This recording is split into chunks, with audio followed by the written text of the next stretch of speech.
2025, la gran fiesta de la música cubana.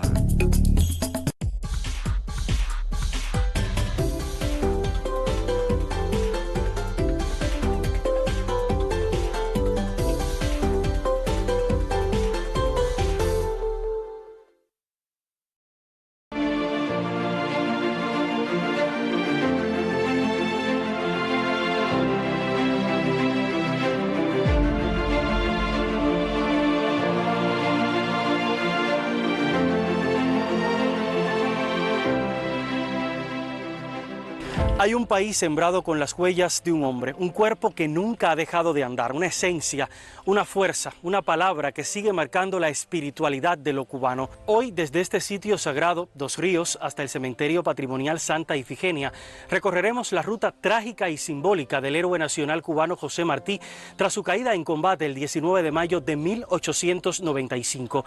Han pasado 130 años desde aquel domingo de llovizna en el oriente de Cuba. Más de 120 kilómetros marcan nuestra ruta. A lo largo del trayecto, enterramientos, exhumaciones, monumentos de piedra, madera rústica o mármol, travesías en mulo y tren bajo llovizna constante. Es este un camino histórico lleno de interrogantes. Reunimos a 4 especialistas con diversas perspectivas de un suceso que ha dejado una huella en muchas generaciones. Un historiador de origen bayamés, un médico neurocirujano que ha investigado las enfermedades de José Martí, y junto a ellos 2 expertos que han explorado por 3 décadas este sendero funerario. En esta travesía muere un hombre o nace un héroe. ¿Es esta una ruta histórica del pasado o una peregrinación para las interpretaciones, los cuestionamientos y las respuestas del futuro? Ya lo hemos reverenciado en películas, pancartas, discursos, en las plataformas digitales, en las aulas. Lo hacemos en la conciencia. Bienvenidos a la mesa redonda. Hoy la patria es José Martí.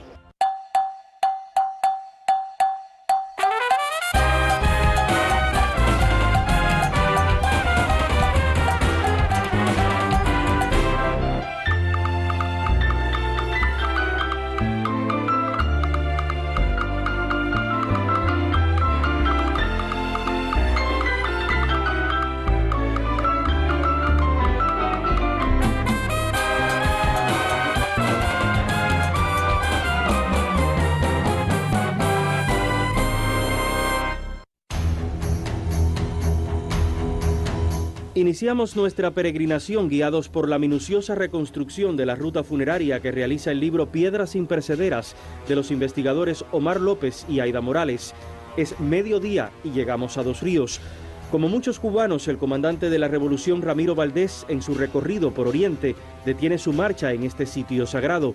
Desde niño nos cuenta estar cerca de Martí. Su madre le transmitió ese amor por los héroes, por el apóstol y por Céspedes. La historia que le une a la generación del Centenario y a los días del Moncada es un punto de partida para comprender la conexión de Martí con el pueblo en diferentes escenarios y contextos.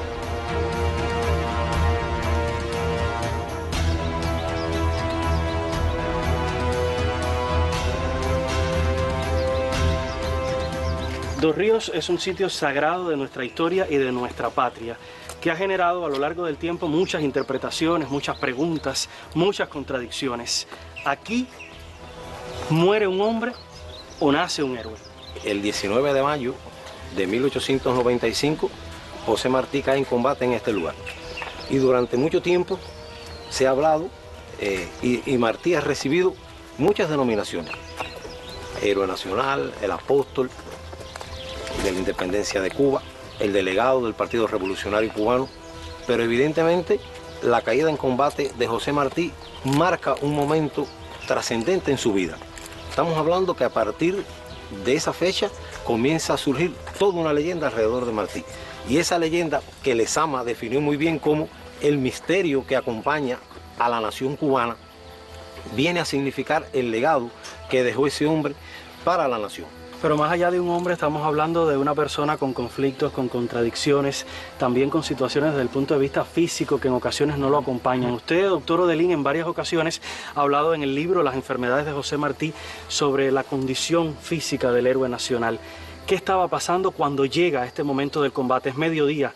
Hay que decir que estamos hablando de un hombre de 42 años de edad que ha sufrido durante toda su vida. El hombre es un ser biopsicosocial y Martí ha sufrido enfermedades del cuerpo, del soma y del alma. Es un hombre que desde adolescente ha sufrido en las canteras aquellos grilletes que le provocaron unas úlceras, él le llamaba llagas, que lo va a llevar durante toda su vida. Y es una persona que ha sido operada 4 veces, 3 veces en España y 1 vez en México de un tumor en el testículo. Evidentemente todo eso va lacerando su vida. Es una persona que en los Estados Unidos, o sea, ya se ha diagnosticado una enfermedad llamada sarcoidosis, que es una enfermedad que afecta a varios órganos y sistemas y que lo va lacerando durante toda la vida. Es por eso que en los Estados Unidos los médicos le dicen que tiene que irse a la montaña de Casquila a descansar. ¿Por qué? Por la broncolaringitis. Pero ese hombre que ha sufrido todo eso, cuando llega a Cuba, se transforma. O sea, dicha grande, todo ha sanado. Le hace una carta a la Carmen Millares el día 28 de abril de 1895 y le dice, y han de saber que me han salido habilidades nuevas y que en cada momento dejo la pluma y el taburete donde estoy sentado para atenderle a alguien su maluquera. O sea, está hablando de enfermo. Y me he ganado un poco de reputación con solo haber traído conmigo el milagro del yodo y conocer el cuerpo humano. Sin embargo, en medio de esa felicidad que le provoca estar en los campos insurrectos después del trasiego que realiza para llegar a Playitas de Cajobabo, hablamos de un hombre que constantemente en sus cartas habla de la muerte. Pienso, por ejemplo, en las cartas a María Mantilla, donde le dice la muerte está de un lado y del otro lado de la vida. Cuando le dice a Manuel Mercado sé desaparecer. Enrique Collazo en otro momento está comunicando constantemente de que es un hombre que duerme poco, viaja mucho a través de su mente, es decir, que es un hombre que constantemente está pensando. Cercano a su muerte, ¿cuál es el concepto que tiene Martí de algo como esto? ¿Le preocupa? ¿Le tiene miedo? ¿Es algo a lo que sabría enfrentarse, Omar? Yo creo que hay que tener el imaginario de ese momento y siempre pensar que Martí fue recurrente en el pensamiento de la muerte. Él en su obra siempre encuentra detalles porque él tenía un concepto de la muerte como continuación de la vida.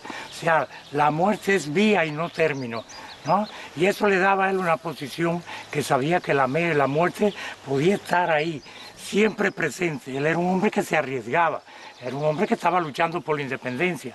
Eso podía llegar en cualquier momento.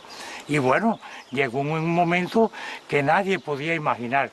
Pero ciertamente tenemos que decir que antes del combate, Martí estaba en un nivel muy alto de su autoestima. Lo había logrado porque los hechos se lo habían demostrado, que su obra realmente era realizable. Estamos en el escenario, un escenario que, como usted dice, ha generado muchas interpretaciones a lo largo de la historia. Desde el diario de Gómez, de Bartolomé Massó, quizás las perspectivas que ha mostrado el ejército español, las interpretaciones que se dieron durante toda la República y luego en la Revolución. Eso es una reflexión para todos y también para los que nos están viendo. En el caso de la muerte, alejado, por ejemplo, de esas pasiones, de todas esas interpretaciones políticas, culturales, simbólicas, incluso mitológicas que han perseguido a la muerte de Martí, sin el romanticismo y haciendo justicia histórica. ¿Qué realmente ocurrió aquí con Martí? Existen muchas versiones sobre la muerte de Martí, sobre su caída en combate. Incluso el propio Máximo Gómez tiene 3 versiones publicadas, la que aparece en el diario del año 1940, la que aparece publicada por Ubieta, que dice que es tomada del diario de Máximo Gómez, y una que publica Gómez cuando se inaugura el monumento en La Habana de José Martí. ¿Cuál será la versión? Mira, es muy difícil porque el que estaba allí, que podía narrar, falleció unos años después en el combate de las Tunas. Entonces, nadie dejó el testimonio. Él viene en el caballo, él viene cabalgando, el caballo viene a alta velocidad. Evidentemente los disparos del enemigo que vienen de frente, el primer disparo lo reciben en el tórax. A nivel del esternón es una herida perforante, o sea que tiene entrada y tiene salida, entra en el tórax y sale por la espalda. Y esto tiene que haber ocasionado a nivel del mediastino superior, donde están las arterias y las venas, un sangrado importante. Ese sangrado es mortal, en cualquier momento, o sea, ese tipo de herida de la guerra es mortal. Pero a partir de ahí viene otra herida en el cuello, que se sitúa en la posición anterolateral en el momento que él va cayendo un poco hacia atrás. Atraviesa todo el cuello, eso también es una herida mortal, el maxilar inferior, el maxilar superior y le rompe el labio. Y una tercera herida, o sea, él viene cayendo ya del caballo y cuando ya levanta la pierna derecha, que que pasa la montura, entonces viene otra proyectil y le da en la pierna derecha, a 10 centímetros más o menos, le rompe la tibia y el peroné. Esta herida es penetrante, o sea, no es causa de la muerte. En definitiva, fueron las 3 heridas las que llevaron al apóstol de la independencia de Cuba a caer en los campos de la guerra.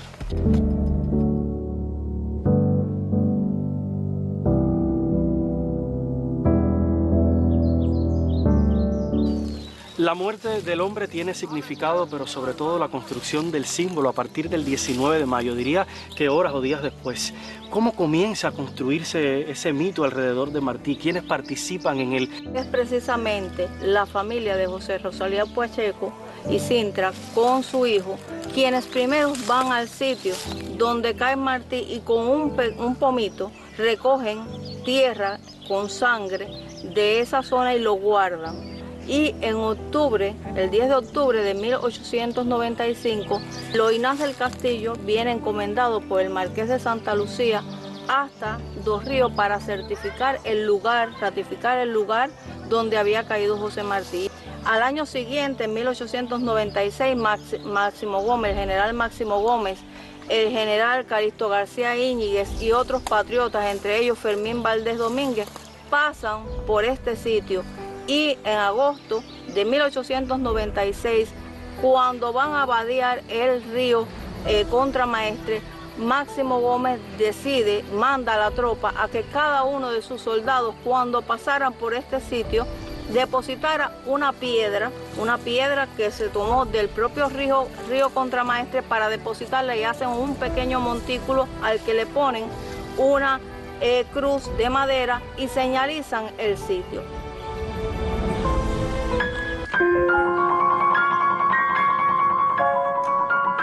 Un monumento marca este sitio erigido con fondos de todo el país por iniciativa de José Estrada. Tropas del ejército rebelde al mando de Camilo suscriben aquí un documento de alto sentido martiano en plena contienda de 1958. Así como profetizó Gómez en su diario, todo cubano que ama su patria y respeta la memoria de Martí dejará siempre al pasar por aquí una piedra en este sitial.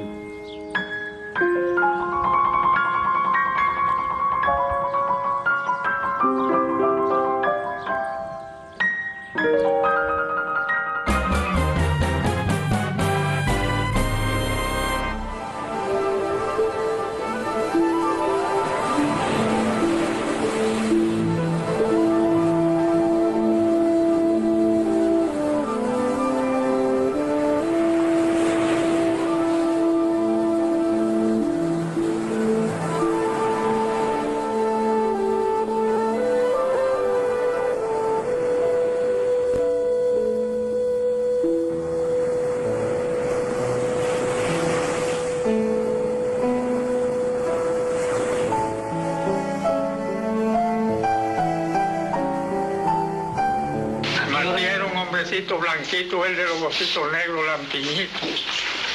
Máximo Gómez, alto. Más alto Máximo Gómez que Martí. Más alto Máximo Gómez que Martí. Oh, es un hombrón alto. Y ellos parece que de ahí arriba reconocieron la fortaleza que estaba allá abajo en la Tintorera. Había militares en la fortaleza, ¿qué era la fortaleza española? ¿A qué distancia de su casa? Casi no había 1 kilómetro. Entonces ellos pasaron 1 kilómetro de las tropas españolas. Si ellos cogen, porque aquí en ese entonces todo esto era montaña. Aquí nada más existían como 7 o 8 vecinos.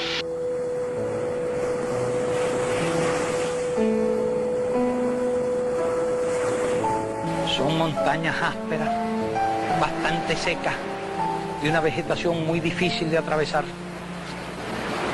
Y me imagino lo que tiene que haber sido para Gómez y para Martí.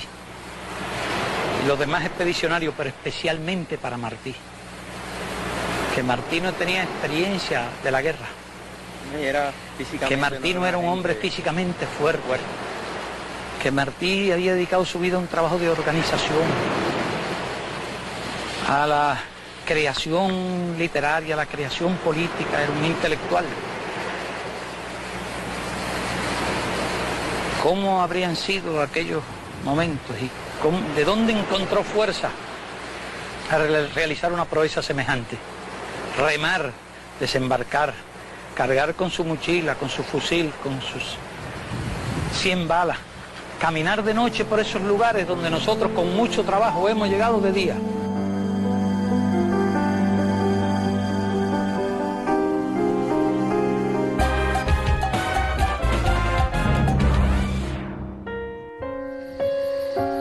«38 días han pasado desde que Martí pisó tierra cubana por playitas de Cajobabo.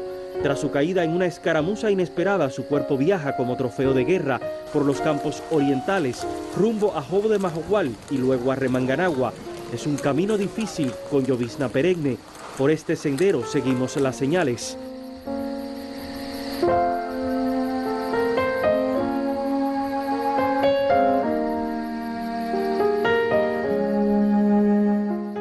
Remanganagua es un punto de referencia obligado en el recorrido de José Martí hacia Santa Ifigenia, y no es casual que las tropas españolas llegaran a este lugar. ¿Qué había en ese entonces, en 1895, en todo este entorno? Sí, es un punto importante en el tránsito entre Bayamo y la capital del departamento oriental, o sea, Santiago de Cuba en aquel momento. Y aquí hay un punto importante de comunicaciones y un puesto de telegrafía para las comunicaciones con toda la zona oriental. Y por eso deciden traer el cadáver hasta aquí para poder comunicarse con el mando superior de Santiago de Cuba e informar de la presencia ya del cadáver de José Martí en este sitio. Para lograr una comunicación e informar de que era José Martí el que había llegado justamente a Remanganagua, hay que hacer un trabajo evidentemente que certifique que era ese hombre el que estaba muerto. Antes habría que comprender, ¿verdad, Omar?, en qué condiciones estaba viajando el cadáver de Martí desde Majagual, donde había parado, hasta aquí, hasta Remanganagua. ¿En qué condiciones lo están trayendo? Hay que decir que aun cuando ellos deciden comunicarlo a Santiago, también deciden hacer el enterramiento. El enterramiento se hace en el cementerio de Remanganagua y según los documentos se hace en una tumba donde se entierra Martí y encima un sargento español. O sea que la idea que ellos tenían inicialmente era ya dejar el cadáver de Martí. En medio de todo eso no había llegado la noticia ni siquiera y ya estaban hablando de méritos para miembros de la tropa, para los que habían logrado, a los que tenían a Martí como una carta de triunfo en medio de la guerra. Ahora hay algo muy importante que acaba de mencionar Omar, que es una variable fundamental en esta historia, y es la participación de un médico para hacer ese examen, digamos, esa autopsia en ese momento. ¿Cuándo y por qué se decide hacer esa autopsia? ¿Qué datos ofrecería para certificar si era cierto que era Martí o no? El capitán general en Santiago de Cuba, Juan Salcedo Mantilla y de los Ríos, le orienta al médico que debe venir. ¿Quién es el médico que viene? Viene Pablo Aureliano Valiente y Ford. ¿Por qué ese médico? Un médico que estaba ese día de servicio, o sea, es un hombre cubano nacido en La Habana, que ha sido graduado en la Universidad de La Habana como médico y que se ha alistado en el ejército español y le corresponde. Viene incluso con un ayudante llamado José Ortega Núñez. Venía con el objetivo de identificar si esa persona que había caído en los ríos y que estaba enterrada aquí en Remanganagua era el presidente de la República. Hay un trasfondo más político y militar que médico, científico. Evidentemente. Por eso que él se limita a tratar de identificar el cadáver. ¿Qué hacen entonces? Pues nada, 10 soldados del ejército español retiran el cadáver, como decía Omar, de donde había sido enterrado. Le hacen un lavado con agua fenicada. ¿Qué es el agua fenicada? Es un agua con fenol al 5%, que era un desinfectante de la época. Y él le hace entonces una incisión lineal tóraco-abdominal. Retira las vísceras, retira el corazón, que quedan enterrados aquí en Remanganagua. De ahí el mito de que uno escucha los latidos del corazón si pega el oído en la tierra. Por eso es que se dice que el corazón de Martí está en Remanganagua, aquí en este lugar donde estamos ahora. Durante muchísimos años se cuestionó ese procedimiento, incluso por médicos ya en la República. ¿Dónde están las fisuras, los errores en ese procedimiento? Hay que decir que el médico que hace el proceder, por cierto, una nota histórica, Pablo Aureliano era el hijo de Pablo Valencia García, que fue el médico que en noviembre de 1871, aquel catedrático de anatomía, delató a los estudiantes de medicina de aquel triste suceso. Pues este hombre, este joven, tiene 22 años, es un médico prácticamente recién graduado, se había graduado el 30 de septiembre de 1893. O sea, estamos hablando de un joven que tiene 1 año y 7 meses de graduado. Y el proceder que él hace no se puede considerar técnicamente una autopsia y no se puede decir que hizo un certificado de función. ¿Qué hizo él? Además del proceder que ya comenté, hizo una serie de procedimientos que estaban encaminados a detener aquel proceso de putrefacción. Recordar que estamos hablando de un cadáver del 19 de mayo que tiene más de 100 horas de fallecido y más de 72 horas de haber sido enterrado en plena tierra. Lo enterraron en tierra, solamente con los pantalones puestos. Después que él hace el proceso, que lo llevan al fuerte, le inyecta 302 jeringuillas, o sea, son una solución de bicloruro al 1/600. Para preservarlo. Para conservarlo. Y le dan entonces a aquel cadáver, después que le hecho la sutura de toda aquella incisión, le dan un barniz por todo el cuerpo. Con esto, el médico da por terminado el proceso. Y el médico regresa a dar parte a Salcedo, que efectivamente el que había muerto era José Martí. Y uno siempre se pregunta en cuestiones como estas, ¿la parte ética también era fundamental ya en esa época? Sí, era fundamental, cómo no. Este médico en su currículum de la carrera dio la asignatura que tenía que corresponder esto. Y en realidad no se puede decir que es una autopsia porque no describe las lesiones internas que fueron en la realidad lo que lo llevan a la muerte. Se describe nada más a identificar un cadáver, con cuenta las 3 heridas que tenía. Fíjese que incluso el documento que él redacta no lo hace en ese momento. Lo hace el 26 de mayo en Santiago de Cuba, que incluso él lo redacta como acta de autopsia. Y luego se publica, cuando se publica, como lo dije, en el periódico La Discusión, como certificado de defunción. Y ha pasado a la historiografía a la médica como certificado de defunción, aunque técnicamente no lo era. Curiosamente, ahí veíamos en la tarja que es tardío el homenaje que se realiza en Remanganagua en comparación con Dos Ríos. Sin embargo, aquí han pasado personalidades muy importantes de la cultura y la historia nacional que se identifican con lo que pasó en este sitio. El grupo de Geografía e Historia de Santiago de Cuba, representado por el grupo Jumbo, fue capaz de poner en visibilidad, en la luz, estos lugares especiales de la historia que iban quedando como olvidados. Con esta esencia de cubanía nosotros continuamos nuestro recorrido hasta el cementerio patrimonial Santa Ifigenia, guiado por la esencia y el espíritu de un hombre que sigue latiendo aquí, en Remanganaguas. Yo sé de un pesar profundo entre las penas sin nombres, la esclavitud de los hombres es la gran pena del mundo.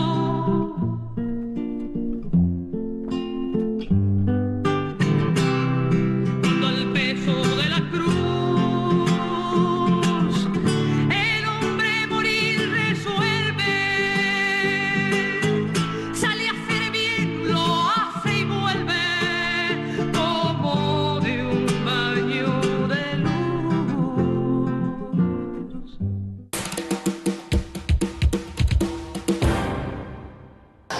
El cadáver lo trasladaron, Martí, atravesado en una mula, hasta donde está mi casa, de mis padres, que hoy es una casa de 2 corredores distintas, que ese era el cuartel de los españoles. Ahí fue donde descansó Martí y donde le prepararon. Y Martí era de baja estatura, un cuerpo delgado, bajito. Entonces vino un carpintero, Pedro Ferrán Perichi, que ese sí era carpintero, y mi abuelo se le brindó como ayudante de carpintería a Pedro Ferrán Perichi, y entre los dos desbarataron la caja y la reconstruyeron. Forraron la caja del apóstol, no fue en tabla pelada, además de sábana que aportó la familia de Perichi, de Ferrán. Le forraron la caja al apóstol con el traje de burato negro, que era de Ana García, la esposa de Pedro Ferrán Perichi.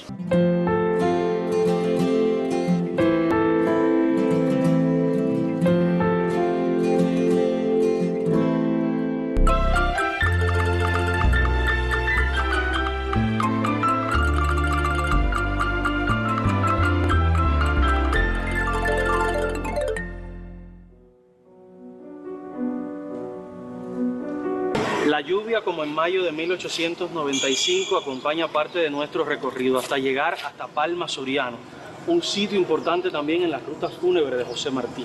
¿Qué pasó en este sitio, Marco? Hay que decir que el 24 de mayo de 1895 llega aquí la tropa de Michelena para pernoctar en este poblado, y se escoge precisamente este parque, que era la plaza central del poblado de Palma Soriano. Existía un cuartel en una de sus esquinas y allí se coloca el ataúd que conducía a los restos de José Martí. Pasó la noche aquí, después al otro día continúa ese mismo cuadrón hasta llegar a Tillo, que sería el siguiente punto de esta ruta funeraria.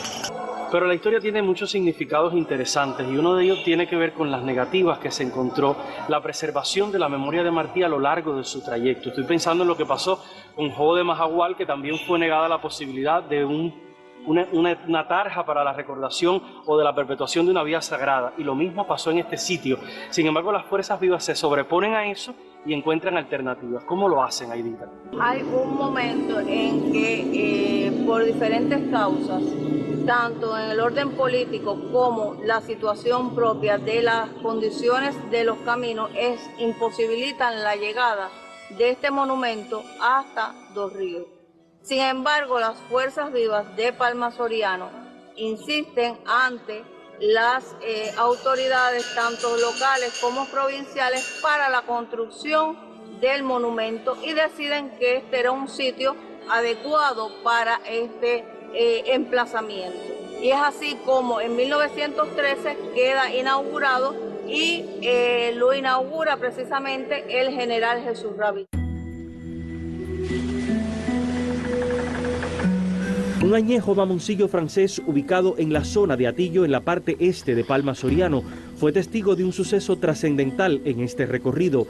Mientras avanzaban las tropas españolas en los campos mambises, crecía la tensión y la incertidumbre. ¿Qué había pasado con el delegado Martí?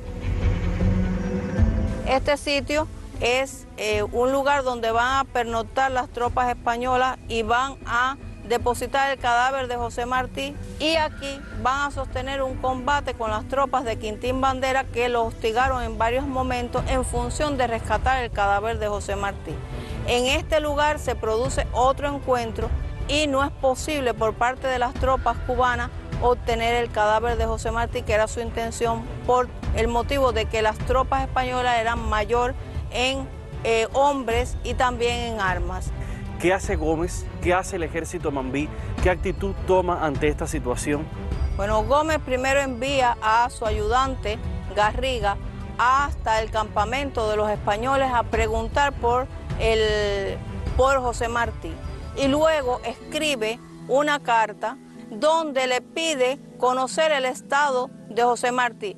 Evidentemente, Gómez estaba preocupado por obtener el cadáver de José Martí, porque no tenía seguridad en qué pudieran hacer las tropas españolas con el cadáver, conociendo de hechos anteriores de la Guerra de los 10 años, como puede ser el caso de Ignacio Agramonte o lo que había ocurrido con el padre de la patria, Carlos Manuel de Céspedes, o con otras figuras importantes de las gestas independentistas.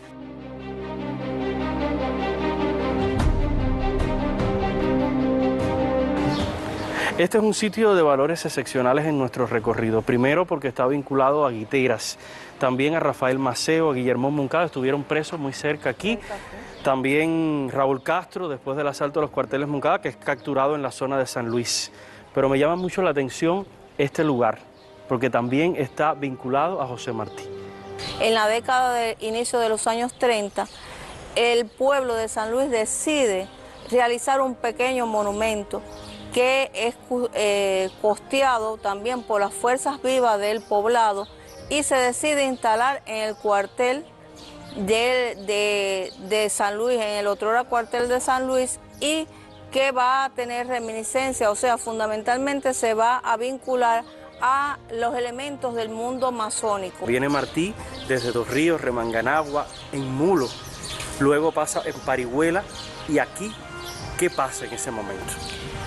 Este es el momento esencial, o sea, la llegada aquí a San Luis tiene un objetivo fundamental, que es esperar la llegada del tren que hacía su recorrido entre Santiago de Cuba y San Luis, para entonces en el último vagón, en el vagón de carga, llevar el cadáver de Martí hacia Santiago de Cuba. Desde San Luis partieron rumbo a Santiago de Cuba. El cuerpo de Martí avanzaba ahora en tren. A las 6 de la tarde llegarían a la estación de la ciudad. Una multitud se aglomera para verlo, pero no se permite el acceso. Dentro del vagón permanece el ataúd hasta el anochecer, que es trasladado a la necrópolis.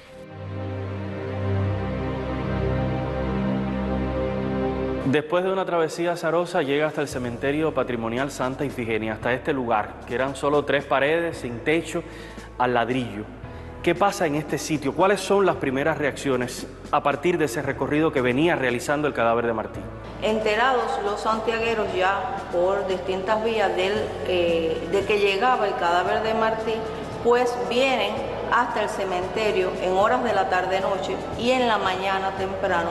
Algunas figuras como Antonio Bravo Corrioso y Joaquín Castillo Duani, entre otras figuras. Entre ellos, Enrique Ubieta viene con otro cubano más a Santa Ifigenia para que certificaran que evidentemente ese era el cadáver de José Martí. El cadáver estuvo en este lugar y sobrecoge estar aquí, aun cuando ha cambiado la estructura del sitio, pensando sobre todo en esa travesía que ha realizado el cadáver. Estoy, por ejemplo, pensando en un cadáver que se ha expuesto a la lluvia, que ha estado en tierra, que ha tenido ya una inhumación con procedimientos bastante cuestionables. ¿Qué ven las personas que llegan aquí del cadáver de Martí? Efectivamente, ya estamos hablando del 27 de mayo al amanecer. Hay que hablar de un cadáver que, o sea, un hombre que falleció el 19 de mayo, ha pasado más de 160 horas. Un estado de putrefacción muy avanzado, y es el otro Joaquín Duani que tiene que taparse con el pañuelo, la nariz, la boca, y se asoma a verlo, y efectivamente dice, no hay dudas, es José Martí. Usted que conoce, por ejemplo, el funcionamiento del cementerio patrimonial Santa Ifigenia, históricamente hablando, hubiese sido Martí enterrado en tierra, sin embargo está en el nicho 134. ¿Eso fue casualidad o intención? No, evidentemente fue intencionado.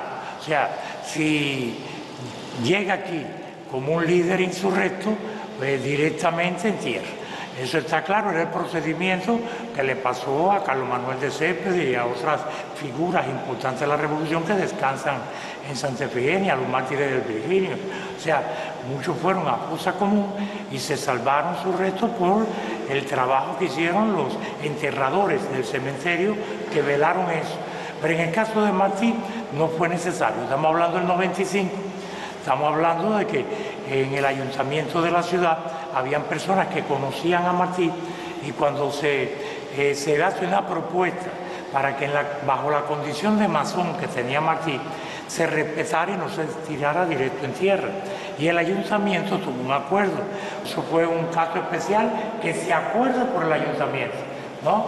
Donar por 5 años gratis el nicho 134 de la Galería Sur para enterrar al insurrecto José Martí.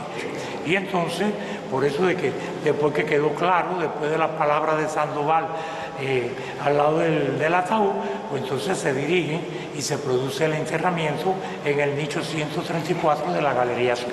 Y ahí entonces comenzaría otra historia que nos lleva por otros escenarios del propio cementerio patrimonial Santa Ifigenia y que involucra a las fuerzas vivas de Santiago de Cuba.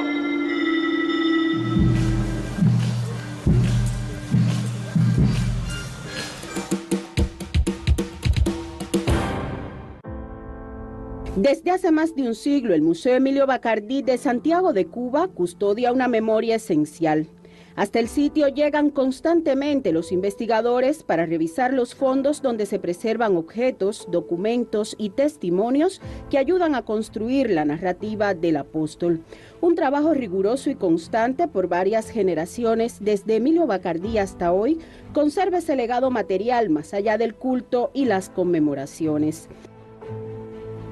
Nosotros tenemos aquí un objeto muy especial, que es el pañuelo que Ubieta y Castillo Duani, en el momento temprano de reconocer el cadáver en Santa Ifigenia, lo sustraen, lo guardan, y después en el 99 es donado a través de Bacardí por el director de la revista del diario La Discusión al museo.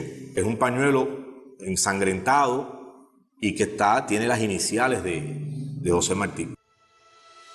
En las salas del museo se exhiben fragmentos de historia que alguna vez estuvieron en contacto con Martí o quienes lo rodearon.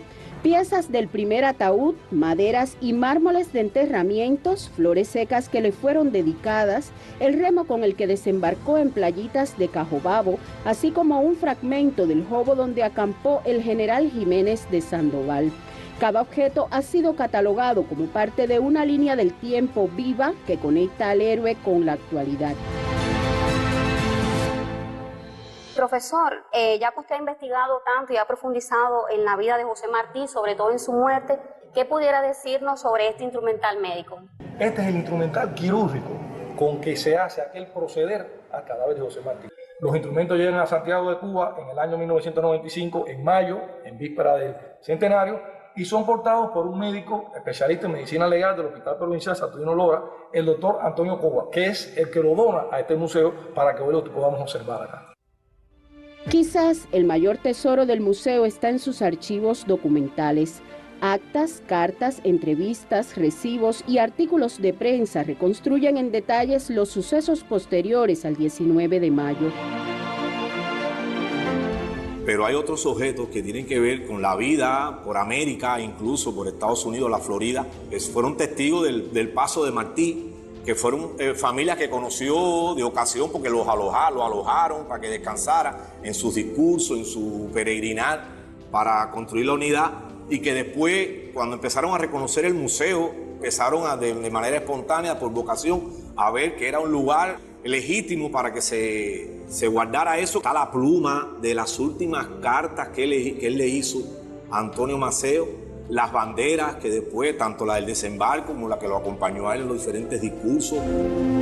Tras la exhumación de inicios de la República, llegaron al museo objetos personales, entre estos un mechón de cabello, tal como se describe en las actas. Aunque no está en exhibición, es una reliquia invaluable. La labor del museo más antiguo de Cuba confirma que la memoria de Martí perdura no solo en monumentos y libros, sino en pequeños fragmentos que sabe preservar esta institución para el futuro. Indira Ferrer Alonso, especial para la Mesa Redonda.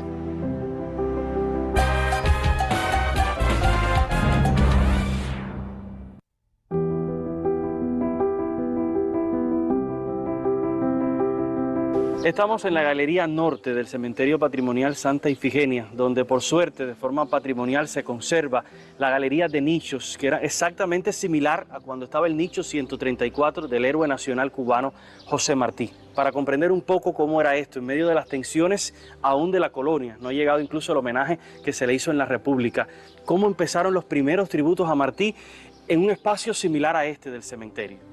Manuela Bosa conoce a Martí en el exilio porque ella había ido con una familia santiaguera hacia Estados Unidos y allí conoce a José Martí.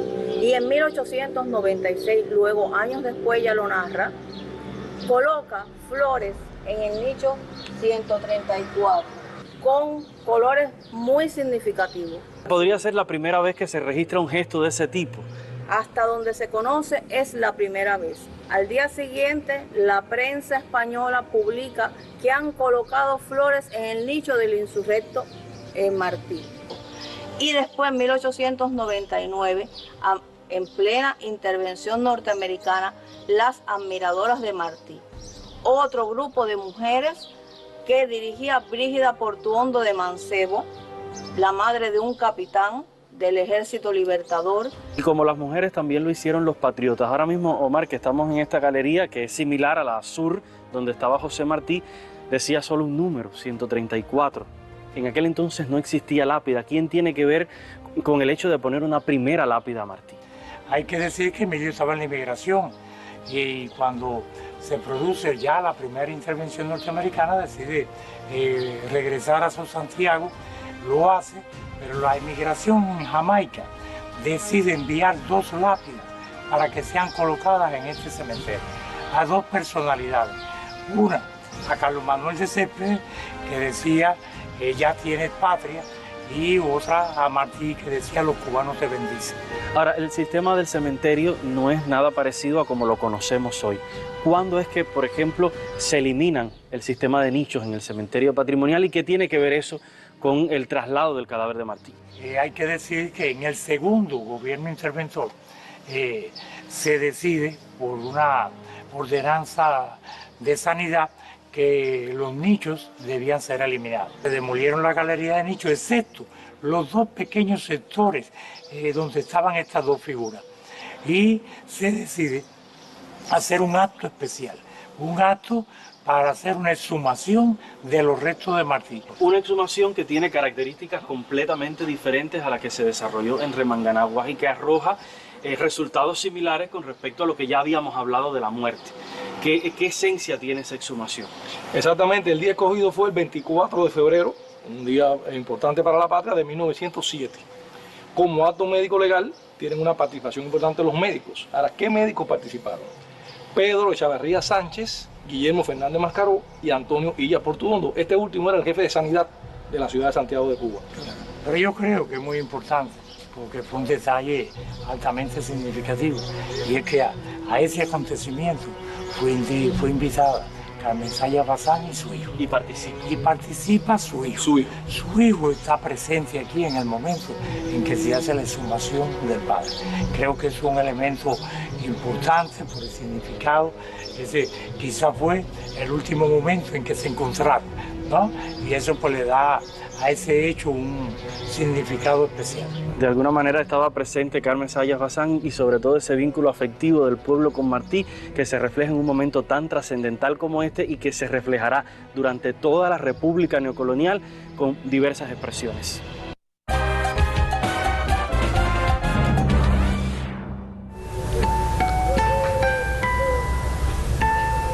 Aquí estamos en un lugar sagrado, pero el Martí que uno prefiere es el Martí que late. Aquí están los fundamentos de quién soy yo como patriota cubano. Y aquí están los fundamentos de lo que es la patria. Creo que incluso para cubanos y cubanas de todos los niveles y tipos de pensamientos.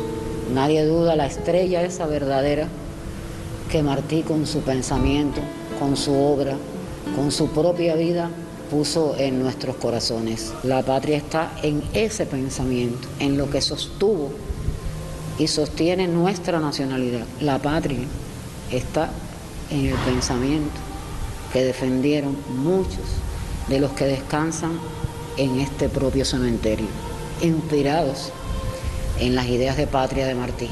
Así que en cualquier recorrido que uno hace aquí, encuentra la patria. La patria está también en las afueras de este sitio, porque este cimiento de nuestra nacionalidad lo fundó así, y es lo que tenemos que enseñar continuamente a nuestros jóvenes y a nuestros hijos. Es la manera en que nuestra patria va a ser sostenida siempre en su pensamiento más puro. El pensamiento más puro está concentrado en las ideas de José Martí. Martí murió en el siglo XIX, pero era de una raigalidad tal, de una profundidad tal, que cada paso que uno da, Martí ya casi que lo previó. Entonces esa pasión que uno encuentra, irrefrenable por la libertad, por la verdad, eso te toca profundamente. Uno por el camino tiene dudas, tiene flaquezas, tiene momentos de terrible desolación, y ahí está Martí para acompañarte. Cuando murió mi madre, que es un momento terrible, ¿sabes lo que leí de Martí? Que un hombre no sabe lo que es la vida hasta que no se le va la madre entre las manos. Eso me conmovió profundamente. En Tres Héroes hay una frase que yo creo que resume la esencia martiana sobre la libertad. Libertad es el derecho que tiene todo hombre a ser honrado y a pensar y hablar sin hipocresía. Un Martí puro, un Martí limpio, sin hipocresías. ¿Cómo no venerar a Martí? ¿Cómo no ponerlo al lado? ¿Cómo no sentirlo? Martí soñaba una república donde imperara el decoro, es decir, la decencia, la honradez. Y eso, por supuesto, es un ideal.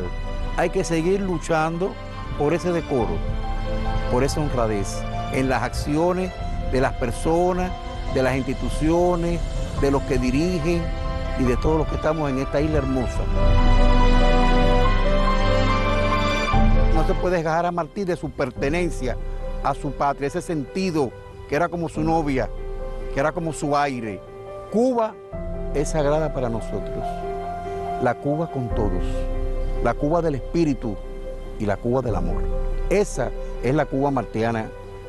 Martí tenía una clarividencia, Martí tenía un pie en el futuro y Martí te decía algo como ese mismo discurso. Esta Cuba es con todos y para el bien de todos. Lo dijo en 1891, pero parece que lo dijo ahora mismo.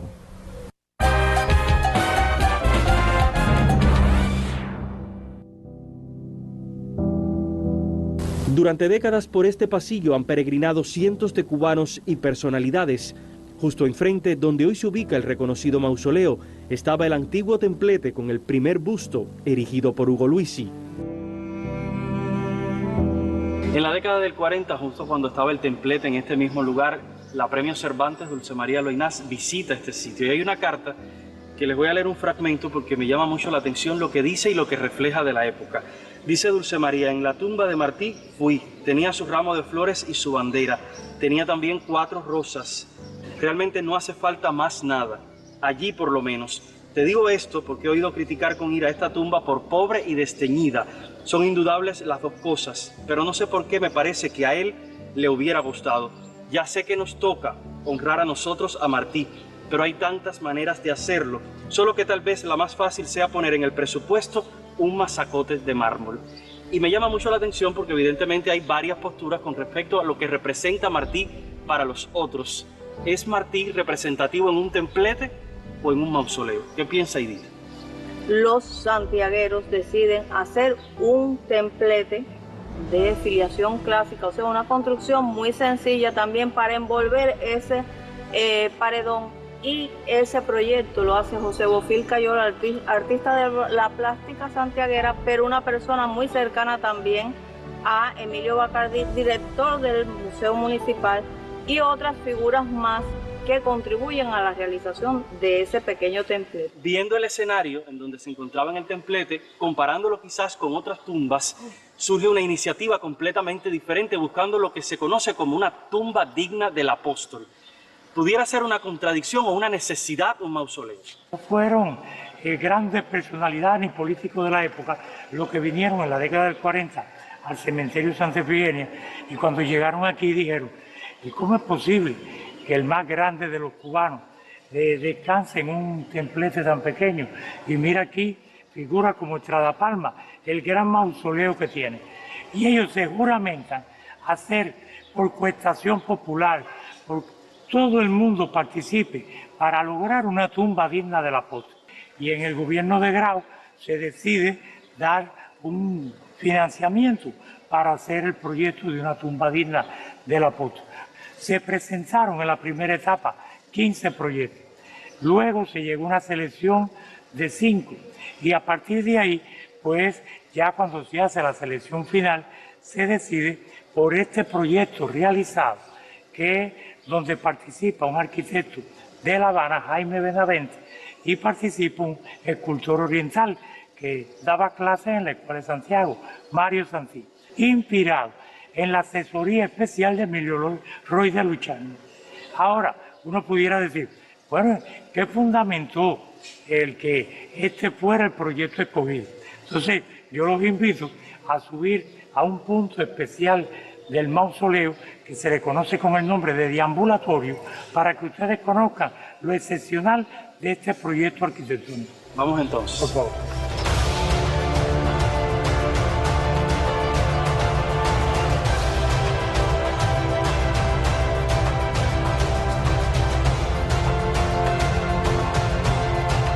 Este es el deambulatorio del mausoleo de José Martí. Y según se cuenta en el análisis de los proyectos, este fue un elemento decisivo para decidir cuál era el mausoleo a aprobar. Y lo digo porque esto garantiza 2 posiciones especiales.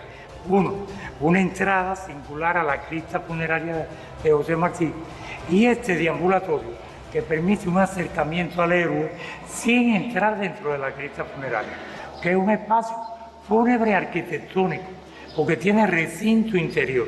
Eso es un elemento importante. Ese movimiento genera uno de los actos públicos quizás más importantes de la República, sobre todo para Santiago de Cuba. En ese momento, los veteranos de Santiago, las fuerzas vivas de Santiago, se pronuncian por hacer un entierro cubano de José Martí. Y hay otro elemento fundamental. Chivas fue a la radio y pidió que ese era un momento de unidad de todos los cubanos. Martí como el gran convocador. El gran convocador, hay que ir atrás, olvidarse de lo demás y venir a honrar al más grande de todos los cubanos. Se trasladó por única vez los restos de Martí al Palacio de Gobierno Provincial de Santiago de Cuba y desde allí, al otro día en la mañana, 31 de julio, sale la comitiva para el cementerio Santa Efigenia y ser colocado definitivamente en esa cripta funeraria los restos de José Martí. Puede ser un momento sin duda alguna que marcó la unidad nacional y que marca los pasos de los cubanos que llegan siempre en peregrinación hasta este lugar.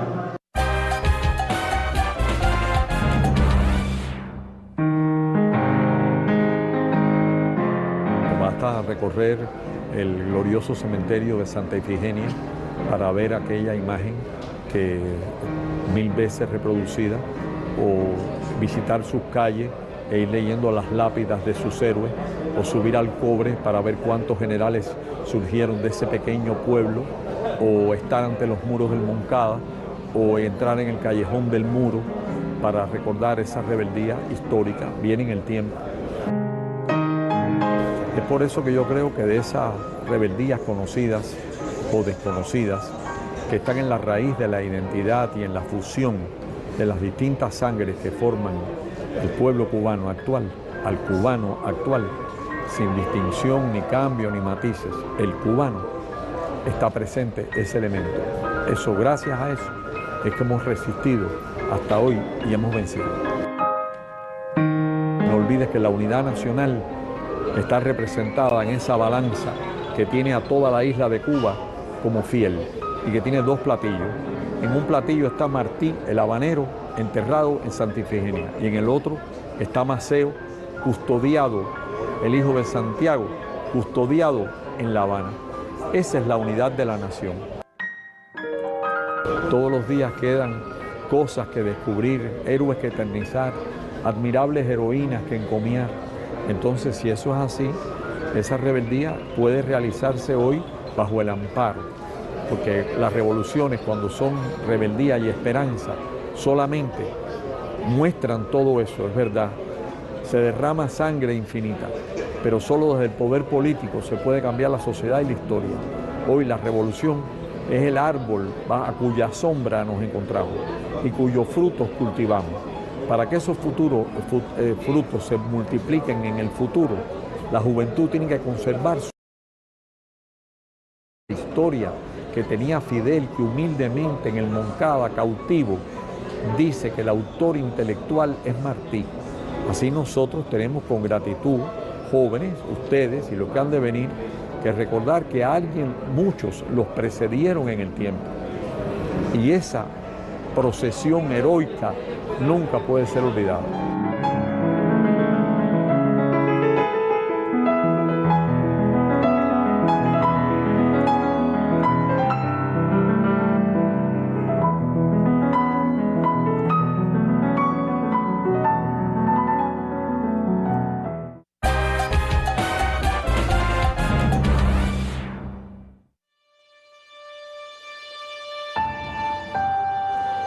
Cada paso que hemos dado desde Los Ríos hasta acá nos muestra a un Martí cercano, un Martí que el pueblo le busca desde los afectos.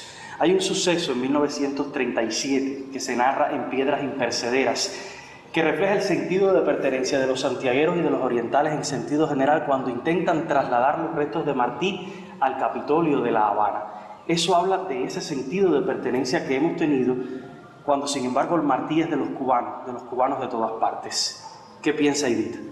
Sí, en ese momento hubo una expectación muy grande, pero pudo más el sentimiento patriótico de los cubanos de mantener a Martí en el sitio donde estaba desde 1895, porque como tú bien dices, Martí es de todos los cubanos y su veneración en Santa Ifigenia como en cualquier parte de Cuba o del mundo, es un lugar, va a ser siempre un lugar sagrado. Un lugar sagrado para cada generación de cubanos, porque Martí se va renovando en cada una de las generaciones de cubanos en cualquier parte del mundo y en cualquier latitud. Tu pensamiento nos sigue desafiando. Sé que está emocionada porque eso habla de lo martiana que es como cada uno de nosotros y muchas de las personas que nos están mirando. Habla de su capacidad de convocatoria y de sentido de unidad nacional en vida y en muerte. ¿Cómo lo veo de él? Martí era un hombre altamente ético, o sea, su actuar y su eticidad es lo que lo hace sumar a los cubanos.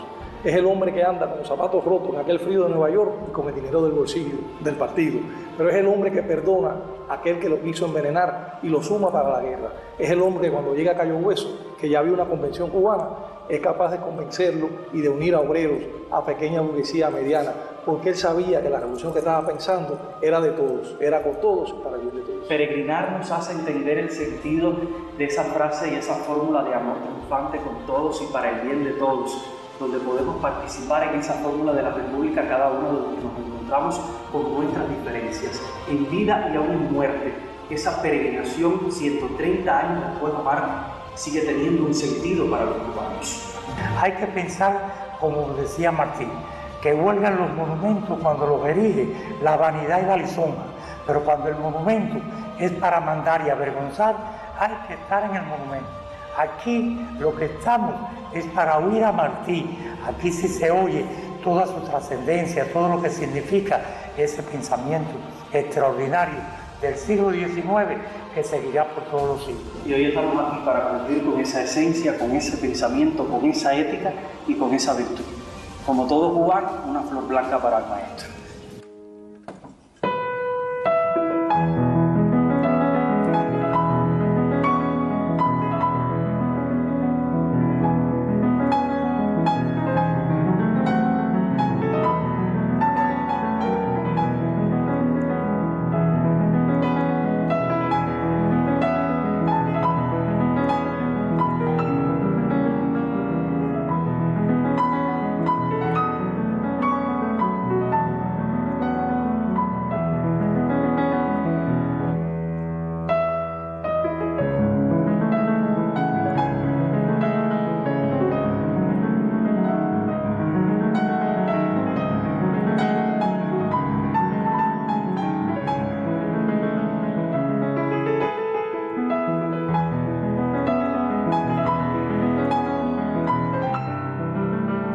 Desde la primera piedra y la primera cruz en Dos Ríos hemos peregrinado como muchos cubanos en un trayecto que no se mide en kilómetros, se mide exactamente en interpretaciones y símbolos.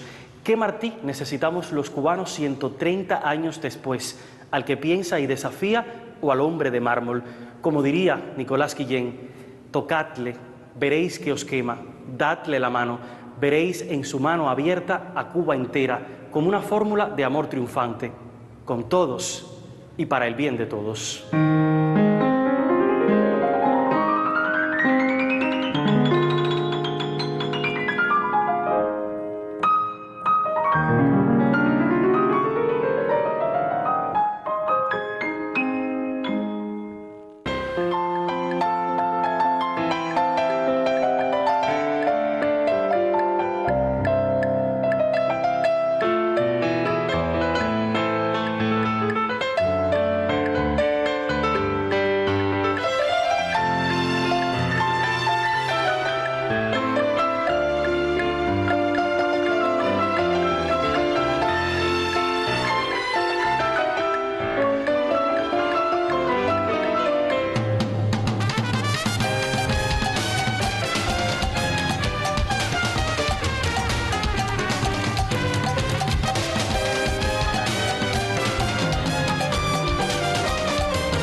Te propiciamos un disfrute con confianza y tranquilidad. Nos hemos convertido en tu principal aliado. Estamos contigo. Te acompañamos en los momentos que lo necesitas. No no importa dónde te encuentres. Te ofrecemos comodidad y bienestar. Somos tu máxima seguridad. Almohadillas sanitarias. Taibin Global, tu mejor opción.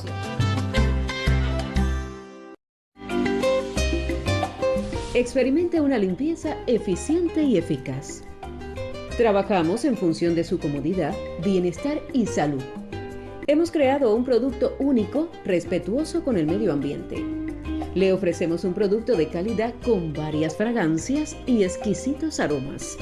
Hemos tomado la iniciativa capaz de garantizar con satisfacción sus necesidades específicas. Vive la vida más limpia.